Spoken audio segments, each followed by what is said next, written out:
Now, as the end of the first work week of the year nears an end, so far, 2018 looks to be a good one for the local economy. Government and global investment banks forecast the country's economic growth to hit around 3%. Kim Hyesung reports. In 2017, strong exports drove South Korea's economic growth.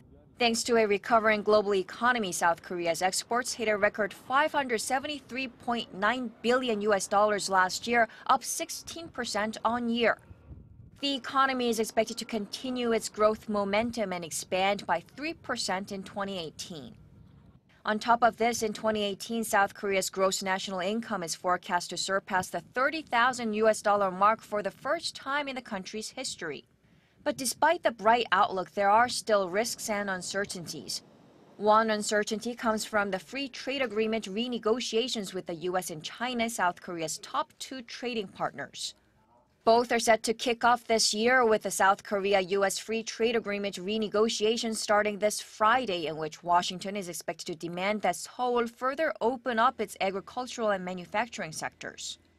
Monetary easing in advanced economies, a possible U.S. rate hike, and higher oil prices are some of the other external uncertainties. But for South Korea, the big uncertainty is North Korea. Pyongyang's provocations, like its sixth nuclear test and missile tests, rattled South Korean stocks and currency last year and led to a drop in the number of foreign tourists. On the domestic front, the minimum wage hike could be a double-edged sword. Yeah, minimum wage. It's going up by 16.7% this year. There's a lot of concern that it's too large. Usually when you have increases in minimum wage like that, people are worried that there's going to be reduction in jobs.